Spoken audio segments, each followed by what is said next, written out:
Conscious presence is becoming aware of God's spiritual being through stillness and attention. And there's one thing that's constant. There's always peace in the present moment. That's everything.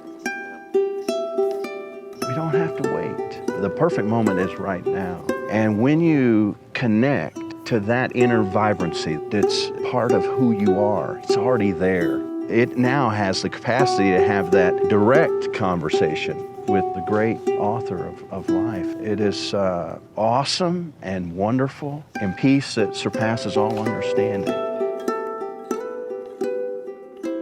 Hello, I'd like to welcome in the viewer with us here today. We're going to be talking about practicing presence.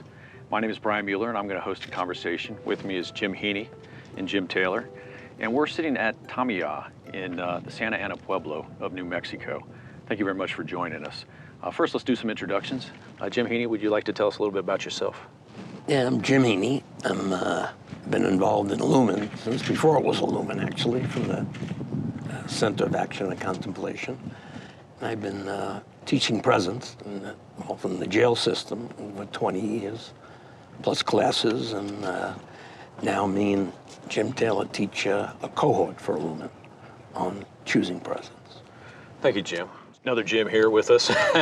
Yeah, we're gradually taking over the world. Right. My name's Jim Taylor. Really delighted to be here with these gentlemen. I'm part of a Lumen, men's organization that was started by Richard Rohr, and really from the beginning, it's always been an emphasis on contemplation and action, and that's where my introduction to this work really started, and met Jim early on choosing presence. But I'm a pastor and been married for 33 years and have 3 daughters. That's my best calling card, I think, right there. I appreciate it. I'm really excited to get you guys together to talk about the practice of presence. You know, over the course of the last couple of years, we've talked many times on Zoom, and we've had wonderful conversations. And we had said it sometimes, man, if we could maybe record this and share this, because we want more people to learn about this practice of presence. And so when we knew we were coming out here for the Solar Rise Conference, we thought, let's get together here. This is a beautiful place. And I do want to establish the scene a little bit more. This place is called, again, Tamaya, and behind us is Sandia Mountain. And in the background there are some cottonwood trees, which are referred to as the bosque, and the Rio Grande flows right through there. So I can't think of a better place to become present and actually talk about presence. But a good place to really start is, what is the practice of presence, or well, let me actually back up a little bit. How would you, Jim, define presence? Well, conscious presence is becoming aware of God's spiritual being through stillness and attention. And presence is something that almost all our spiritual teachers talk about. And there's one thing that's constant. There's always peace in the present moment. Our problem is we are rarely in the present moment. See, once we get a shift in consciousness, a shift in awareness, that's the beginning of the end of self-created inner negativity.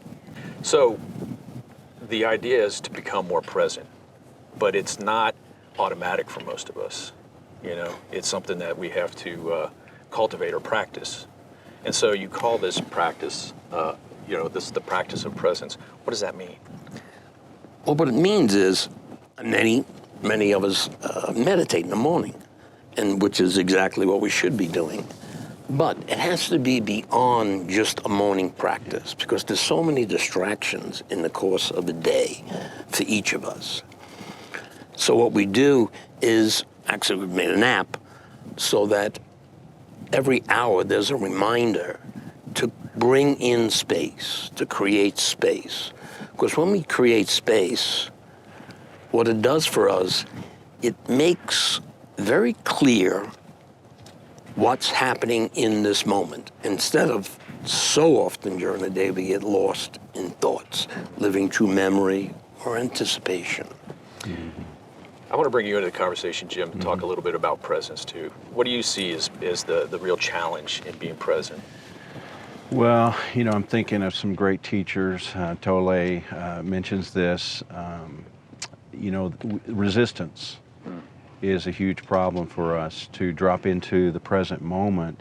The strategic mind is constantly taking us somewhere else, and to ask someone to literally stop that conversation that's going on all the time is a tall order for most people, and they're going to resist, even though they'll agree with you. Right. I need to somehow get out of this hamster wheel that's going on inside my head, but I don't think it's obvious to them. Right. Yeah. Jim Heaney, I've heard you say many times, presence is everything.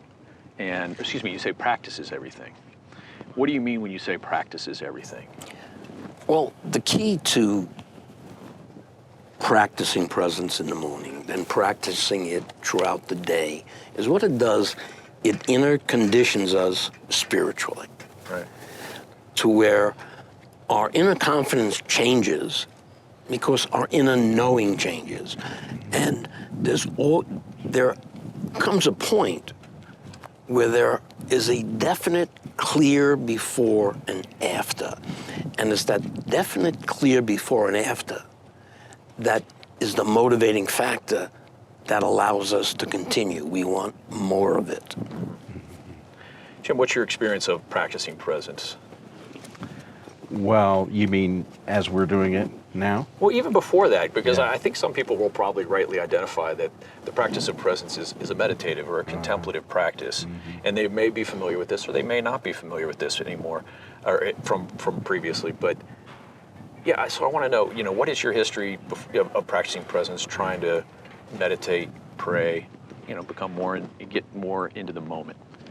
The beautiful thing for me is it started early on, when I was even a kid.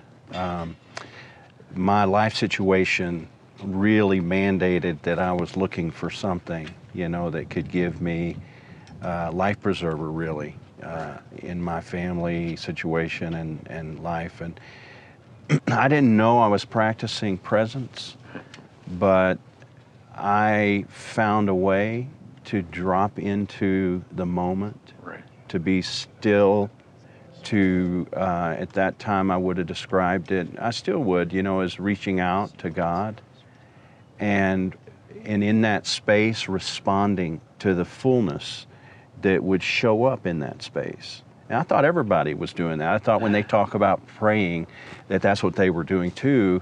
And for me, it was always a very clear before and after, as Jim uses. I love his way of succinctly saying things that take me, a page or two to say.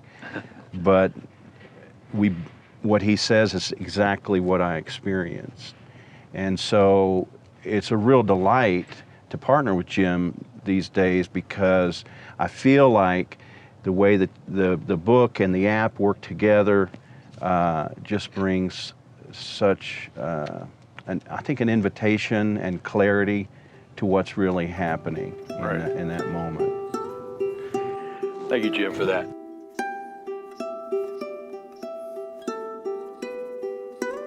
I do want to talk a little bit more about the book and the app, but I think also it would be really helpful maybe for people to learn about where the practice of presence came from. Again, this is a contemplative meditative practice, but it's something that you've kind of developed from your own experience and your own spiritual work. And so maybe you could tell us a little bit about the history and how you came up with that, Jim. Well, it actually all started right after my own MROP 25 years ago. And I started to realize, as Richard Rohr says, presence is everything. Well, when he first said it, I didn't really get it. But the only way you get it is by actually experiencing it and doing it. So doing it over many years, it becomes very clear in the beginning that definitely there is a difference in how we feel when we actually do the practice every day. But that difference continues to become more profound, more personal, more deep. And it literally humbles us every day because we actually realize I have no chance of changing myself from the inside without God's spiritual energy. Now, the practice is called practicing presence. Correct. How did that come to be? Well, you're never going to get it perfect. And the beautiful part about not getting it perfect is that it doesn't matter. If you do it consistently, your inner confidence will let you know through the experience of what you have when you do become still that there is a definite change happening inside, and you're not doing it. It's not what we do, it's what's being done to us, and allows us, as we bring in stillness throughout the day, to really connect with real life now. Right. Now, we had talked, you mentioned MROP is sort of being a point at which you started with the practice of presence and learning more about that. And the MRP is the men's rites of passage. Right. And I think maybe our viewers now have probably gathered that, we're all part of a men's spiritual organization called Illumin. And so we're talking about this practice in the context of the men's work, but it's obviously not just for men, it's for men and women. So Jim, I mean, you're a pastor. You've worked with a lot of different groups and people. I mean, have you found purchase with the practice of presence among men and women alike, or more so among the men or the women?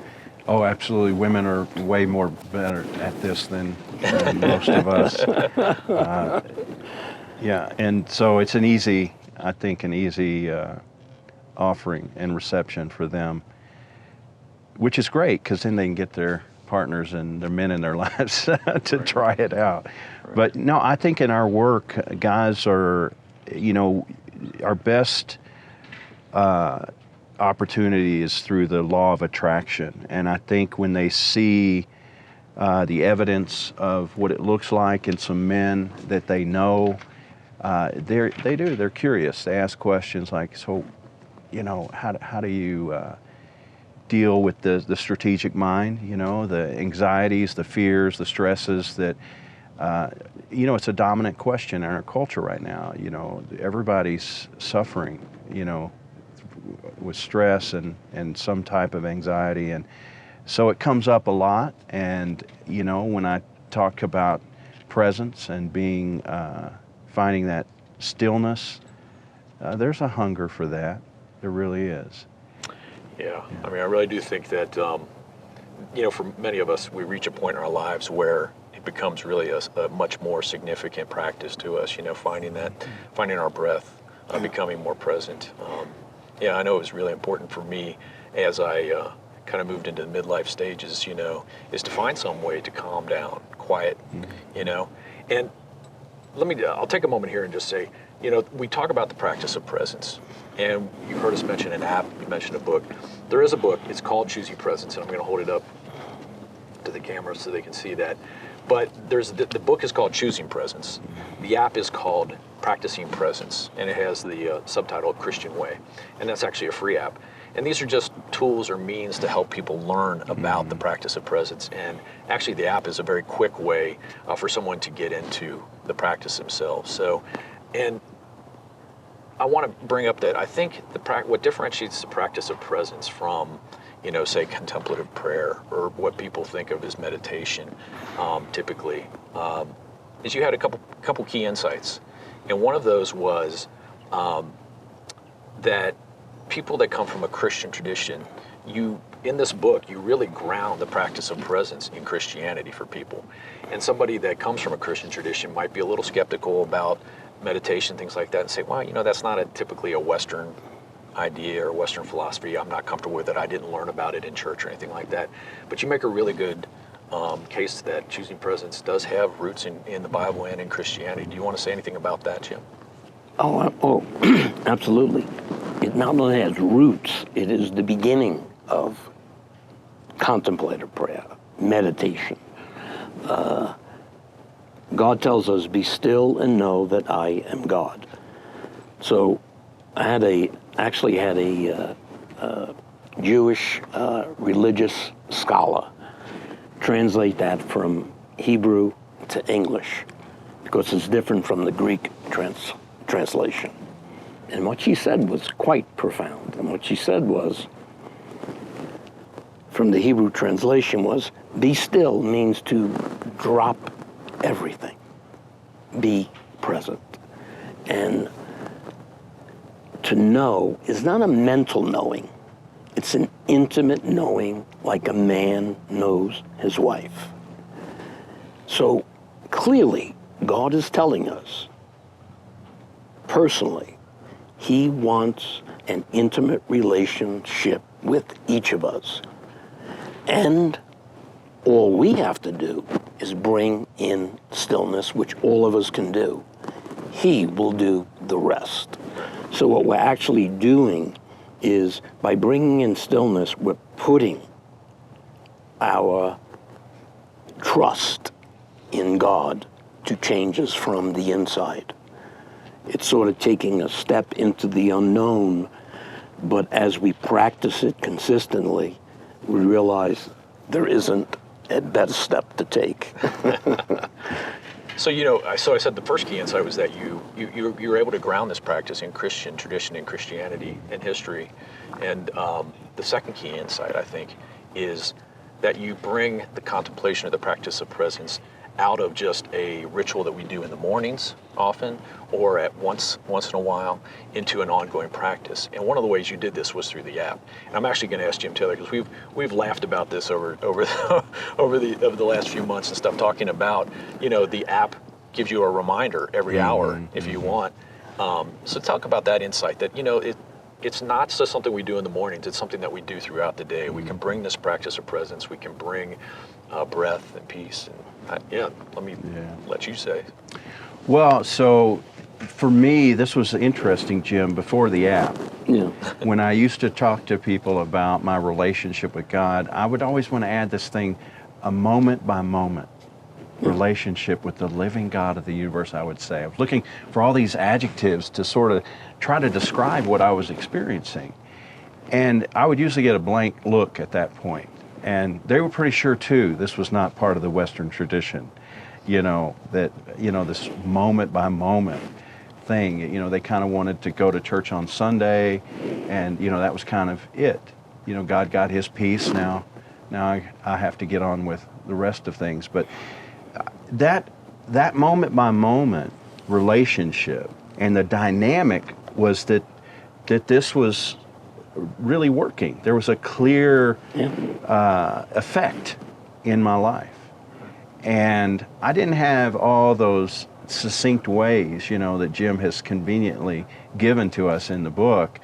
But it was the same experience. And then the app comes along, and I have to tell you, Jim, so when I first started doing the app, I loved it right away, but then I hated it because I was like, my God, this thing never stops, every hour, it's like Jesus knocking on my door. Hello, you're here again? And no, I'm kind of joking a little bit. It let me know I needed that sort of discipline. And I realized I thought I was a lot more present than the app revealed, but I realized I was choosing the times myself when I would be present, which was a lot. Right. It wasn't really moment by moment. I thought it was, but there were gaps in there. And but the app, it gave me a way to choose, I love that word, the intention, and honor the intention that I have, which is to be present. Right. So that's it. I like what you say there. I had a lot of resistance initially to the presence, the hourly reminders, because we all do get a lot of notifications on our phones, and we're always being bombarded with text messages and phone calls and things. It's a busy life for most of us. But I think there's some irony there as you realize when you got that notification, even if you were annoyed by it, well, maybe this is an opportunity to take a breath and ask myself some questions. So let me talk about the questions. You mentioned in choosing presence the 3 questions, and the app will describe those 3 questions to you, but of course the book goes into even more depth about those. Can you tell us what those 3 questions are, Jim? They're very simple, very basic, but if we individually can answer them through our own experience of practicing presence, guess what? We are automatically allowing God to change us from the inside for this reason.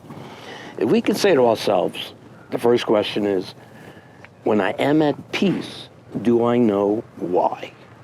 Think about that. If you know why, that's big. Right. Now, when I'm not at peace, do I know why? That's also big. But the power comes from, now, if I'm not at peace, do I know how to get back to peace? That's the power that flows through stillness with the right intention, which is always wanting to connect with God's spiritual energy. And once we can do that through our own experience, we suddenly realize, I don't have the power to do that. Where's that power coming from?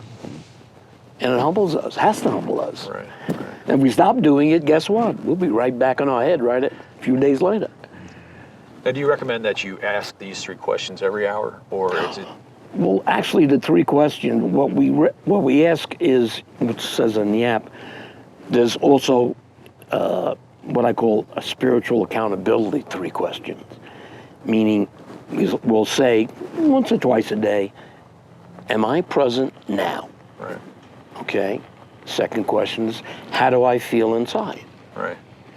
And the third question is, do I have a sense of calm or peace at some level?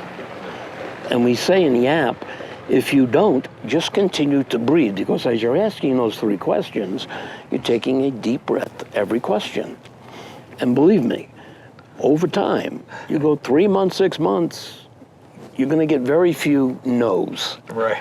The breath is so significant in this, yeah. And the asking ourselves, when I am at peace, do I know why? What happens with that is, it actually, I don't care if you said it for 10 years, it's as fresh 10 years later as it is now, because there's an inner response as you become still. Right. Now, the mistake people can make, and usually when you're having a problem practicing presence, it's for one reason. You're breathing and you're thinking, right, which makes it useless. It's like St. James says, if you pray to God in 2 minds, don't expect anything from God. Right. And to live authentically, we have to take responsibility for the present moment. And it humbles us every day. Yeah. And we screw up so much, but God keeps giving us back his spiritual energy as we become still. Yeah, I mean, there's something to this practice too that reminds me of 12-step work that I've done, is that, you can always set this moment as a new starting point. You know, you can realize, hey, I'm not present. Something, I'm anxious, I'm angry, I'm frustrated. You can push reset right now. You can start fresh here, and you can come back to that all the time. Yeah. That's the fountain. Excellent. What you said there was excellent. That's correct.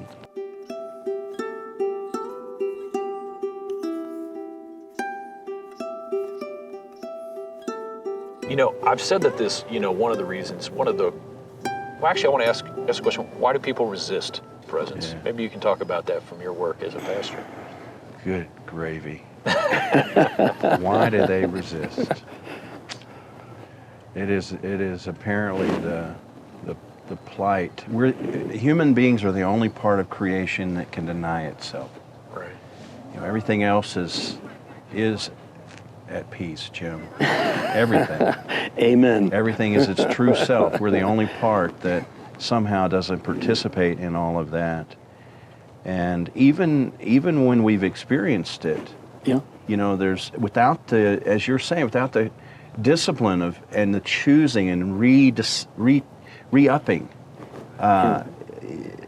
it's not something you can do for a week or 2 or a month or even a year and stop. It doesn't work like that.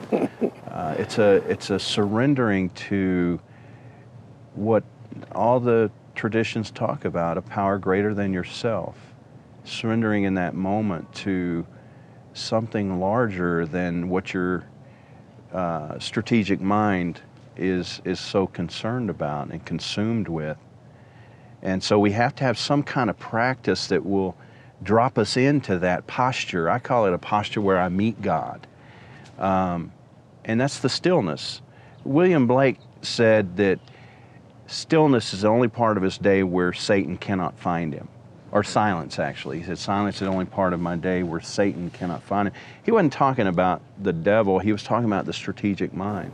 And finding a place where we can just really surrender that part of us that's always resisting, through strategizing, through worry, through fear.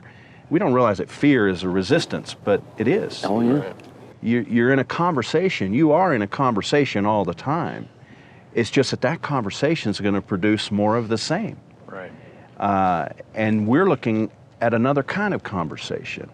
And silence is a conversation. Right. Moving into that place where now there's a clarity. You're listening from the heart. Yeah.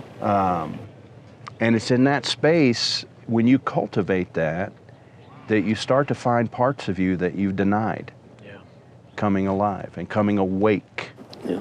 And becoming aware, and there's life there. Yeah. Well, it's very, it can be very frightening for some people, and we want to invite people into this practice and acknowledge that there may be some fear of that silence. You mentioned fear. I mean, what's in that silence that we fear? Maybe I'm just asking a rhetorical question. I'm not necessarily asking you to answer that, but what is it? I can tell you from personal experience. Slowing down. And becoming more present forced me to engage with my own life in a way that I had to recognize some things, see things that maybe weren't working, maybe see some places where it was time to make some change or to grow, and that's difficult, that's destabilizing, and so I recognize that could be some of the resistance to this work. Also there is a mindset. Jim and I don't have this, but maybe you did. Is we want to do this perfect. We want to practice his presence perfectly. And I thought maybe you could describe a little bit about your early journeys or your early forays into this. I mean, do you have to do it a certain way, or is you bring your best self to the practice every day and do that, or is that what you did over the years, or?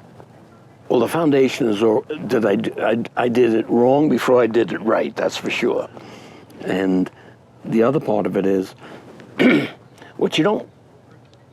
one of the reasons I wrote the book, no one ever mentioned in everything I've read, whether it's Richard or St. Augustine or Thomas Merton or many other people, is that something happens inside when you or I become still. And all of a sudden, it ignites this vibrant inner life at some level. And it took me months to believe it was true, even though it was happening every day and throughout the day. Right. Okay, and by the way, not perfectly. Yeah. It's never perfect, but we always can come back to it over and over again.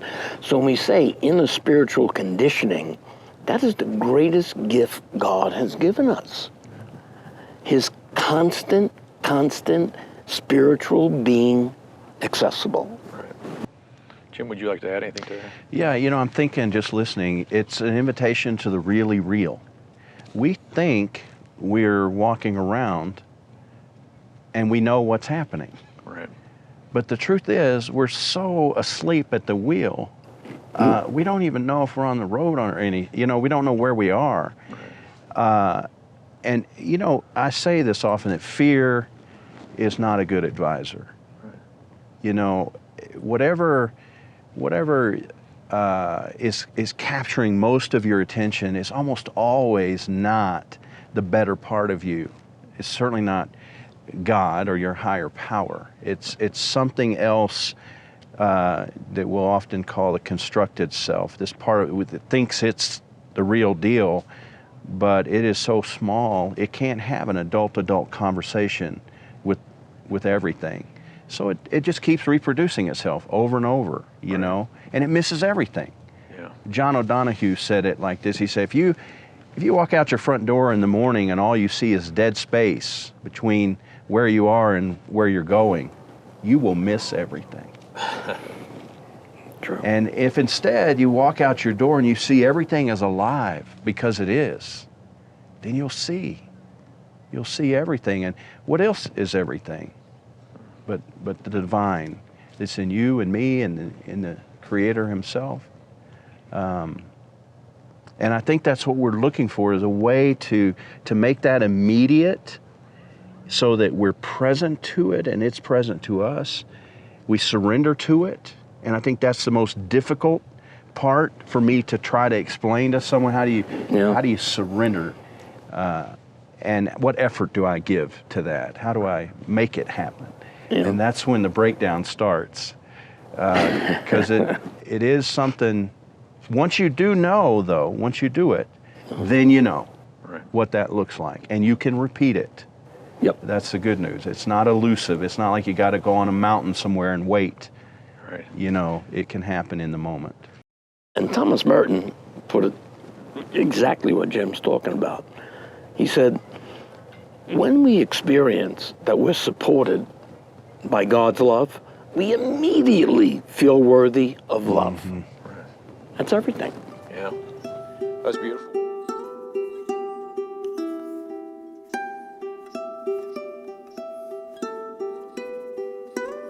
I just want to emphasize again that you said that, this is a practice. It's an ongoing thing. And I don't want anybody that's watching this to think, hey, we've got this in our pocket. We're always good. Oh, we're always right, there. right. And Jim, you've said many times, if I stop practicing presence, I'll go right back. That's right. And so, this is something that you've been doing for nearly 30 years now. Yes. And you talk about that clear before and after, and I almost want to tell a story like, none of us are from New Mexico. We all had to travel out here to be part of this conference. And I told you I decided I was going to drive from Ohio because I thought it would help me kind of settle and into a different space, so that when I arrived here, I'd be a little bit more present. And I was looking at the mountains. As I got into Colorado, I started seeing mountains. That's not something we're used to seeing in the Midwest, where I'm from. And I thought to myself, the mountains, we always think of them as being unmovable, and we like to compare ourselves to mountains. We want to become that mountain. We want to be unmovable. And I thought, well, that's not really true. That's not really what presence has taught me. The presence has taught me to allow myself to be moved into a different space. To being human is not being a mountain. Mm-hmm. A mountain is a mountain, and that size and that grandeur and that stuff can be appreciated in that context. But for me to even see that mountain, I had to become more present. I had to notice that. So there is a clear before and after. And I experienced it just in my long drive out here. I started noticing things that I don't notice normally, and it was really nice to be in that space. And I do credit practicing presence and trying to cultivate that as being helpful in that. You talk about these clear before and afters. I'd like you to talk a little bit about what you've seen in your own experience as a clear before and after, maybe. Tell a story, or even tell a story from one of your experience of teaching the practice of presence. You did that in a prison setting multiple times over the years. You also led a group of men in Southern California through a practice of presence. We called it a cohort. What's the clear before and after that you've seen in your own experience in the lives of other men? I don't know if there's any person that's ever told me when they practice presence, they didn't experience something different, okay? Right. But the whole foundation of it is that when we practice presence, as our inner confidence grows, our inner knowing grows, we know no matter what is happening, okay? If we do it wrong, or we have a bad run, if we feel unconscious for all day, we can always come back to it no matter what. I mean, there's nothing in our life that gives us that power, okay? Well, it's not so. It gives us the power that isn't a power that we create. It's a power that we connect with. And when we say a clear before and after, it's like this. Why would I wake up in the morning and do a morning practice for 20 minutes or longer, whatever it takes?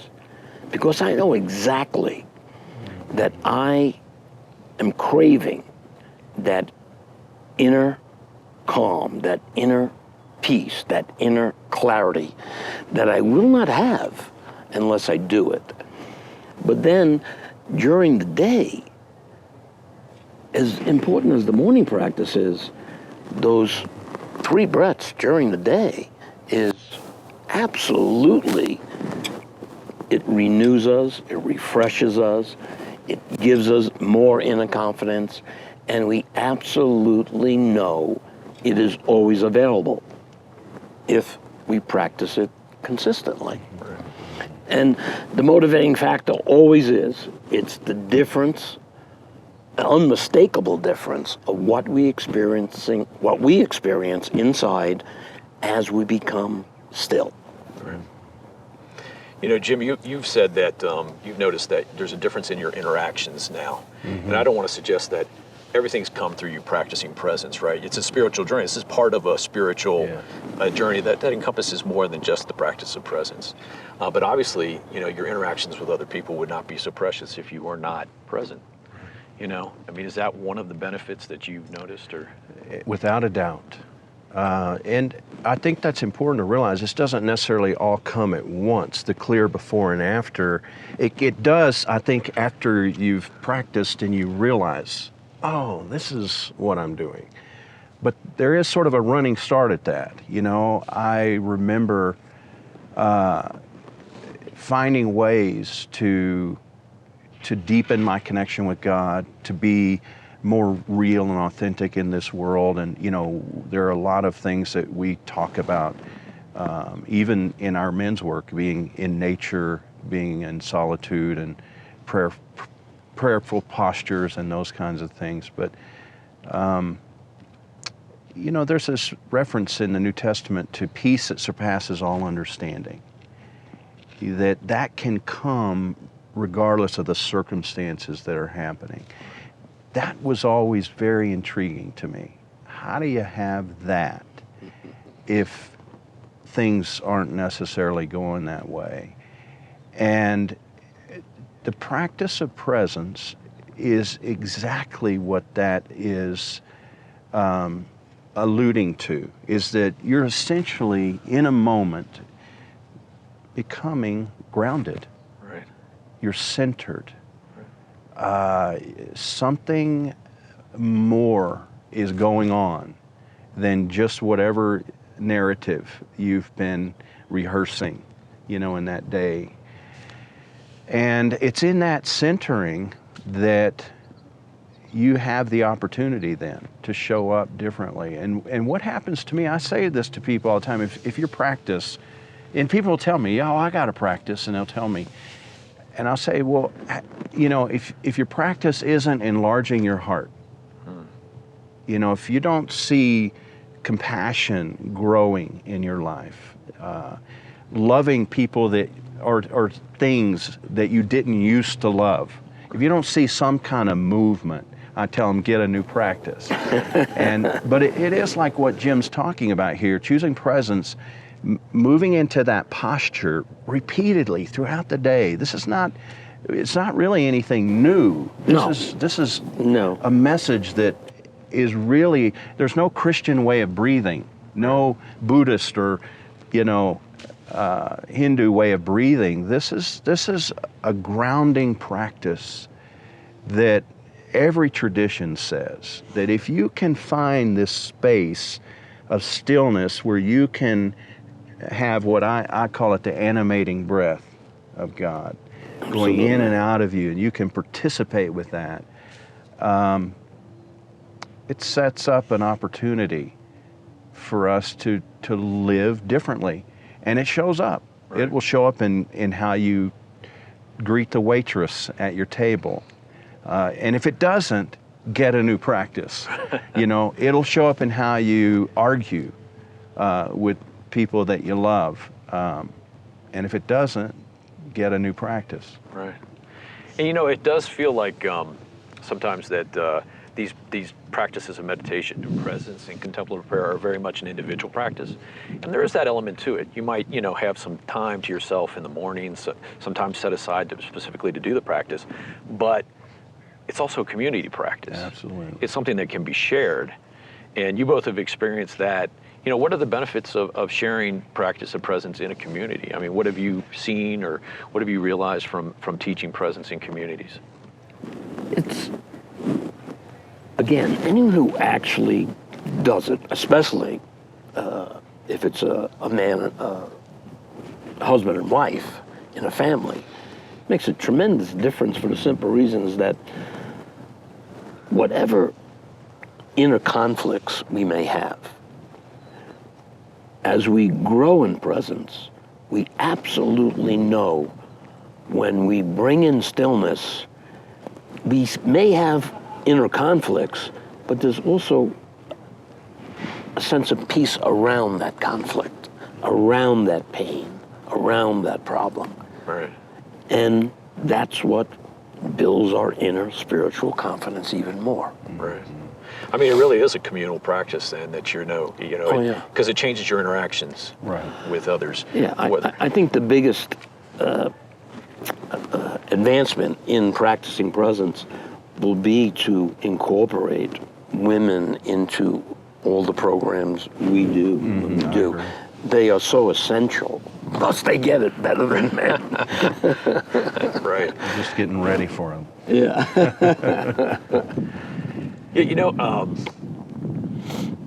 I just want to stress, for the people that may be watching it, that this is not something that we're selling. It's not something that you have to do. It's a gift and it's a choice. I mean, when it was presented to me, the practice of presence in the book Choosing Presence, I'm sorry that this is one of my things. I sometimes think, what do I need to do? What's being asked of me, or what I'm, and I'm trying to show up with that mind that's not very present, thinking right away. But I've really found that as I surrender myself to this, I've learned a lot, I've grown a lot, and I realize that it is really, truly a gift. And there's not necessarily a starting point. I know there's no ending point now. Right. I mean, you've woken me up to that fact that it's an ongoing practice. It really is a gift. And what I would say, and what would you say is the starting point for somebody? What's the easiest way in to maybe begin this practice? Well, first, Try it. The book has context. You need context. Why are we doing it? And how do we do it? That's the whole thing. And the app keeps us accountable. Yeah. And it takes away a lot of the resistance to actually doing the practice. Plus, again, it walks us through why we're doing it and how to do it. Right. What's the entryway for you, Jim? Well, I think having the intention, the longing for me, I think the longer I've gone on my journey, I've often asked myself, what distinguishes, people who really just kind of stay at it? And I think there's something about this longing that they're honoring. I really sense that I want to make space for a more personal relationship with God, or whatever language they might put in there. And I think if you have that, that's the beginning. Yeah. And so how do you cultivate that? And I made the mistake too that I need to get it right. Yeah. I need to orchestrate this in such a way that I'm checking off the box, I'm present all the time.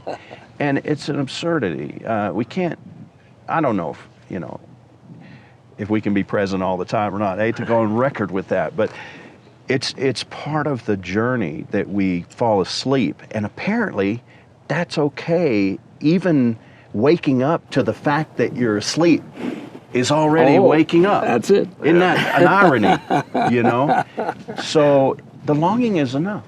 Yeah. If you cultivate that and keep responding to the longing, not whether you do the practice just right or even get the effect right away, the longing is enough. And I remember Jesus saying something like, if you have just the tiniest bit of faith, that's enough. I can work with that. And I think that's the sense. That's absolutely 100%. It's really beautiful, especially as you look to the west and you see the blue sky. But we are losing our light here, and I kind of want to get towards round up our conversation here. But I want to describe a little bit more the app and the book, And the book is a really good read. Again, it's called Choosing Presence. And it's divided into 8 chapters. And at the end of each chapter, there's something called Making Meaning of the Message, which helps kind of contextualize the message and summarize the message. I think it's a really good place for people to start. Is there anything you could say about the book, or you would say about the book? Yeah, if you read the book, as you just mentioned, at the end of each chapter has Making Meaning of the Message. It sort of gives an overview of that chapter. And it's very helpful to, what I do is at least once a week, even though I'm doing it forever, I read Meaning of the Message in the book, and it's fresh every week I do it. But the other part of it is, when you use the app, the things we say in the app relate to every single one of us, and it reminds us. And what happens is a lot of people that do a meditative practice, it tends to become at some point a little too mechanical. And when it becomes a little too mechanical, you're not going to have a clear before and after, because we're in our head as we think we're meditating or contemplating. It has to be surrendering.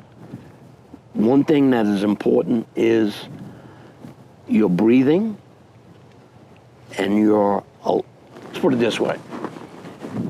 No one's going to ever be perfectly present, but we can make ourselves be present to the point where where our unconscious thoughts cannot penetrate our presence. And then we know our inner spiritual conditioning is growing.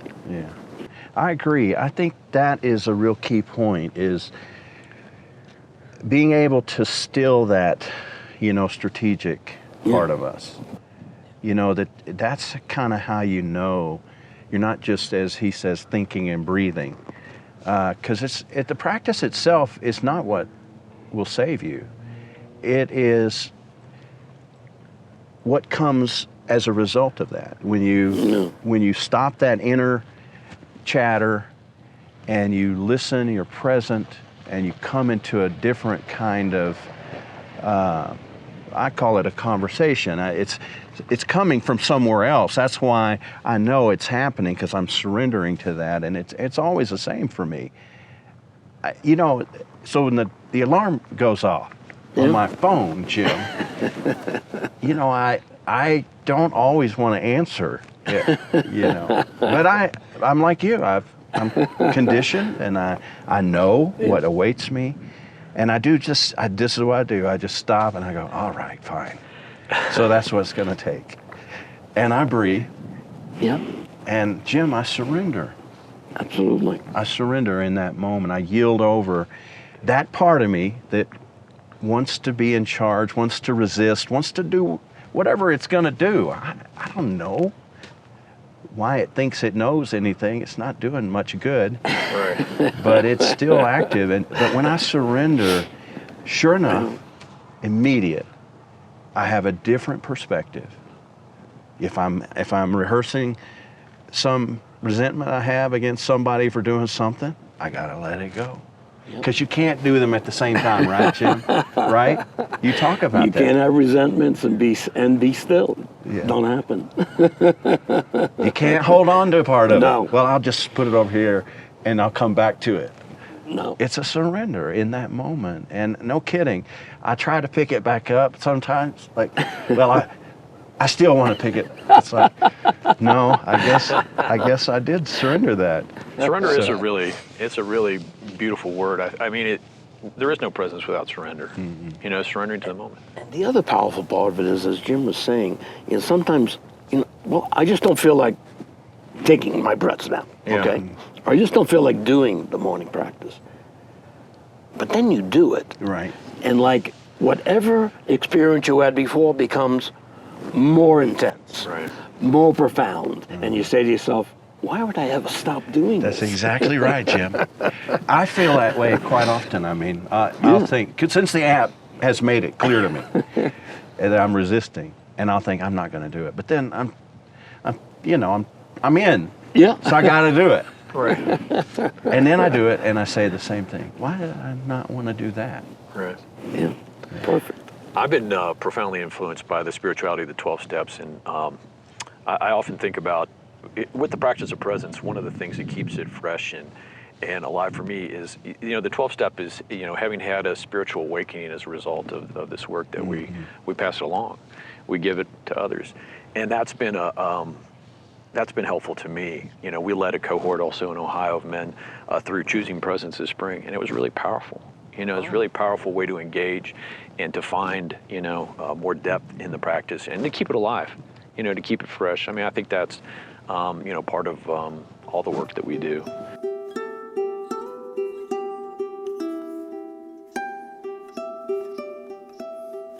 Again, I want to mention there's a glossary in here too of all the terms that we use. So Yes. if people are a little confused by some of the terms or things we use, those will be spelled out in the book. But again, so we have a lot of resources. We have the book and the app. People can go to choosingpresence.org. That's the website, and they can find so much there. They can find links to the app, which I should say is completely free. There's no paid upgrades or anything like that. The app is a wonderful way to introduce you to the practice, talks about the 3 questions, guides you through a lovely 10, 15, 20-minute ongoing meditation to help with the practice of presence. There you can find links to get the book. You can also find links to the YouTube channel where we posted videos of people going through the practice of presence work. Yeah. So, before we, sign off here and enjoy the rest of the evening, this lovely evening, it's really good to see you guys in person and have this conversation face to face. Anything else that you'd like to add? The most profound thing that has happened to me personally is that this just simple inner knowing that no matter what goes awry in my life, I absolutely know God is going to take me through it, because as I become still, I can connect with that vibrant inner, and all of us can, with that vibrant inner life. Right. And it's the being humbled every day that also keeps us back, coming back to presence, because we absolutely know I'm powerless to do this. I certainly can't change myself. Right. Thank you, Jim. And you, Jim? Beautiful. Yeah, I think one of the gifts really hidden in this is that we're not at the mercy of our circumstances. People think that they've got to wait for the, life to get just right, before they can really, get on with living, Right. Or being the person that they long to be, or having the kind of dynamic quality that they imagine in their relationship with God or their spouse or their children, their neighbor. We don't have to wait. There is no perfect moment. The perfect moment is right now. And when you connect to that inner vibrancy, that's his language, that inner reality that's part of who you are. You're not, trying to create it. It's already there, the part of you that's prepared to have this kind of engagement in the world. You can give yourself to that part of you that you've denied and resisted, and it now has the capacity to have that direct conversation with, the great author of life. And it is awesome and wonderful, empowering, and peace that surpasses all understanding. Yeah, it's all there. Thank you, brothers. Cheers. I want to thank the viewer for being with us, and invite you to go to choosingpresence.org again to learn more about this. And I want to thank you, Jim, for the gift of practicing presence, and both of you, Jim, for your wisdom and your time and your compassion. Thank you. Thanks, Brian. Thank you. Peace. Peace. And thanks to all who came today, Edit House Productions, and our helpers from within Illumin. Thank you. That's it. All right.